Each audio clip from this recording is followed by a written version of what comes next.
Hi, this is your friendly neighborhood librarian here, and thank you for joining me. Today we're going to go over how to use the homepage search from the library website and some important information that you are going to find on our site if you are unfamiliar with it. First and foremost, you need to make sure you're on the library page, and you can get there by going to our website library.pnw.edu, or on any PNW page, you're going to find a link to the library at the top.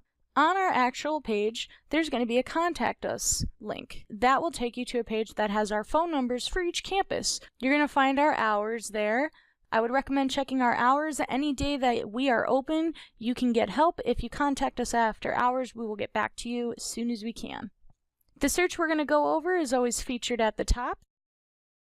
Some other important things that can be useful. We do have the Contact a Librarian link, which will take you to a page that has each librarian's phone number if you have one you would prefer to contact. We also have Chat with a Librarian, which is generally run during operating business hours. You can send us a quick message if you need some help. On to our search. We call this search Primo, and it is a federated search system that searches through our physical collection and quite a large amount of our online collection. I'd recommend starting a search here, but don't finish your search here. So we're going to use the example keywords we came up with during the keyword and search strategy video: lightweight, regolith, excavation. Using those three keywords, we have 36 results.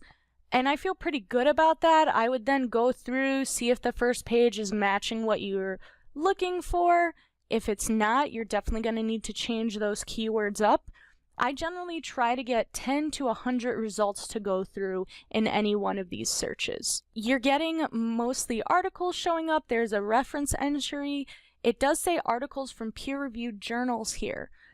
Right? If you need academic, scholarly research resources, you're going to want to use that articles from peer-reviewed journals link to cut out anything you're not allowed to use. Oftentimes, our encyclopedias, which would be under reference entries, are not sources your instructors will accept because the information is so vague and short. Now, if you do see an article you like, right, and you can do that by reading the titles to get a quick idea of what this article will tell you, you're going to click on details and then read that abstract, and it's going to give you a better idea of what this article is about. The abstract is a short summary.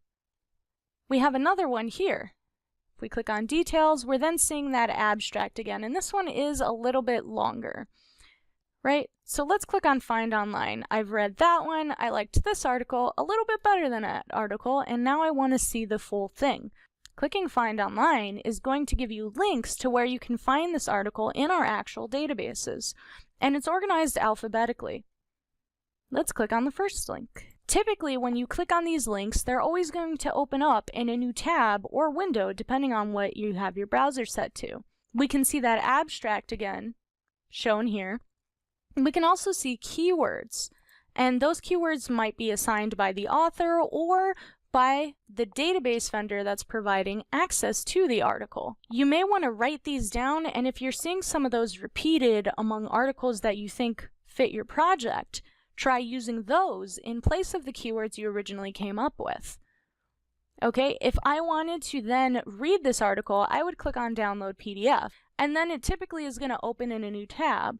Depending on your settings, it might download the article instead. If we go back to the database that the article is in, you can actually click on Share and you can email this article to yourself. Okay, now if we go back to Primo, we can then check out the other articles and see if any of them are useful. Something else that you might want to do is limit your articles by date. You're going to notice that it says 1973 here. That means we do have articles going all the way back to 1973 that are covering or potentially discussing lightweight regolith excavation. We're going to make this the last 3 years. And now we're only down to 9 articles. Most likely, your instructor is going to want you to be using this newer information. And this is a good way to cut down your results to what's going to be the most up-to-date and the most relevant. We're going to try changing our search now, because we did get cut down severely to 9, and as I said before, I like 10 to 100 articles, not just 9. Maybe we take out the lightweight and we just say regolith excavation. It'll still pull up those articles mentioning lightweight, but now it's going to give us articles that don't mention that aspect as well. Okay, and now instead of having 36 articles, we have 1,300 that have come up. And some of those are even ebooks. So let's limit our date again, 2015 to 2018, and we will click on refine. And now we have 335. So that's still a lot of articles to work with, and now we can actually limit down by topic as well. So I know that I'm looking this up because I'm interested in a robot that's going to be going to Mars and collecting samples there. So I'm going to click on the topic extraterrestrial geology.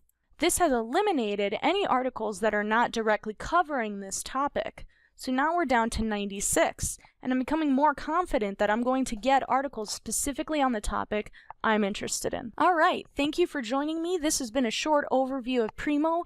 If you do have any questions, please feel free to contact the library, and good luck.